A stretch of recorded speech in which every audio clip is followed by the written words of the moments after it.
Halo teman-teman, namaku Muhammad Rudiandi dari Prodi PJJ Manajemen Universitas Siber Asia.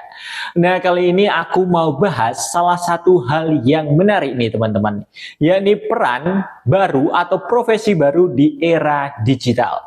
Dan yang aku mau bahas ini adalah berkaitan yang biasa kita lakukan sehari-hari. Biasanya kalau kita bingung mau makan apa, kita scrolling TikTok, scrolling Instagram, dan nyari referensi nih makanan-makanan enak yang ada di sekitar kita. Nah, biasanya setelah kita nonton, kita tertarik dengan konten kreator tersebut yang memakan makanan-makanan yang enak, lalu kita mencoba untuk datang ke lokasi tersebut. Nah, itu adalah salah satu peran baru di era digital, yakni influencer. Dalam hal ini adalah food vlogger untuk mereview makanan. Dan mari kita bahas lebih lanjut tentang peran influencer atau food vlogger di era digital. Nah, kayak aku sekarang nih, aku lagi scrolling tentang kuliner yang ada di Instagram. Nah, kita pahami dulu nih teman-teman bahwa sekarang zaman sudah berubah. Kalau zaman dulu mungkin untuk promosi kita pasang banner, kita pasang baliho yang besar atau pasang iklan di TV. Nah, sekarang tidak perlu seperti itu karena sejatinya sekarang zaman sudah berubah. Untuk memasarkan sebuah produk kita perlu peran dari influencer. Dalam dunia kuliner kita perlu peran dari food vlogger. Oke, kita bahas bagaimana sih cara menjadi influencer, khususnya food vlogger atau TikToker tentang kuliner. Mari kita bahas. Nah, teman-teman, kalau teman-teman akhirnya menemukan profesi baru di dunia digital ini, yakni menjadi food vlogger atau influencer, gimana sih caranya? Ini aku jelasin cara-caranya. Yang pertama, kalau teman-teman ingin jadi food vlogger atau influencer, yang pertama adalah berfokus pada konten.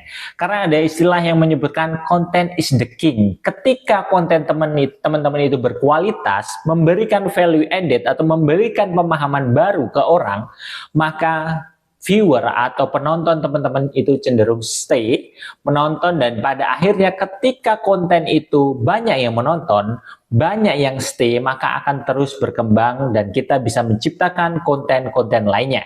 Jadi ketika teman-teman itu membuat sebuah konten, fokuslah pada value added yang diberikan konsumen. Karena ingat sekali lagi, content is the king.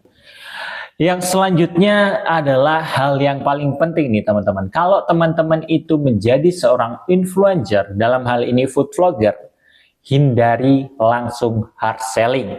Hard selling dalam artian langsung menawarkan produk tersebut, mari dibeli, mari di ini, mari kita beli, mari harganya sekian dan seterusnya. Jangan teman-teman. Berikan pengalaman ke audiens, gimana sih sebenarnya masakan ini, apa bumbunya, bagaimana cara memasaknya, dan yang pastinya sajikan teman-teman saat memasak itu dijadikan konten. Kemudian saat teman-teman merasakan masakan dari chefnya itu, teman-teman bikin di konten. Jadi audiens tanpa hadir ke lokasi, dia bisa jadi merasakan apa yang konsumen itu lihat.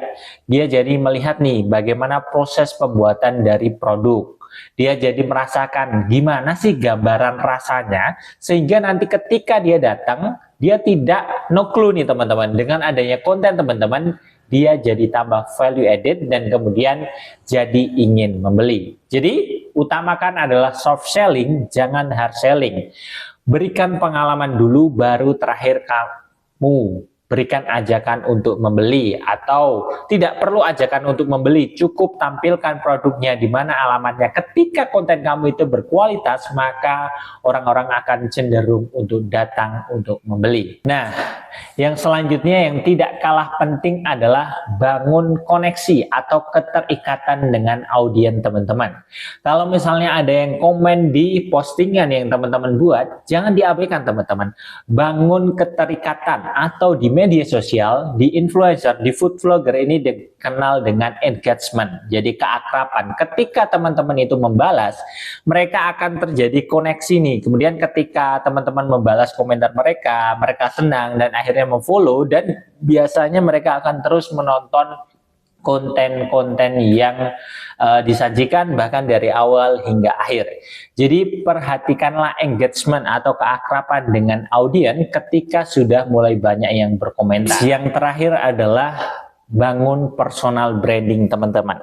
Jadi ketika teman-teman itu membuat sebuah konten, misalkan dalam hal ini menjadi food vlogger, bangun keunikan teman-teman yang mungkin tidak dimiliki oleh influencer lain. Misalnya kalian awalnya hanya ATM nih, amati, tiru, modifikasi, it's okay, boleh. Tapi ketika kalian sudah mulai berjalan, buat keunikan yang ketika penonton atau audiens ini datang untuk menonton, mereka tuh tahu ini Mas Andi nih, Mas Andi yang suka nge-review kuliner. Jadi mereka tahu kontennya sederhana, menampilkan cara memasaknya, baju yang dipakai selalu itu aja, dan seterusnya. Itu membuat audiens stay dan langsung paham, oh Mas Andi, aku mau cari kuliner, keinget Mas Andi yang pakai baju merah, baju batik itu. Nah, itulah teman-teman pentingnya membangun personal branding. Oke, itu. Jadi aku rangkum ya teman-teman. Yang pertama, content is the king. Teman-teman harus perhatikan dan buat konten yang berkualitas serta menambah value added dari teman-teman yang menjadi penonton. Kemudian lakukan soft selling dengan cara tidak melulu menampilkan produk atau menawarkan produk, tapi cukup selipkan saja dengan kita menampilkan suasana, bagaimana cara makannya, bagaimana cara merasakan dari masakan itu, dan seterusnya. Kemudian bangun engagement, dan terakhir adalah bangun personal branding atau keunikan dari teman-teman.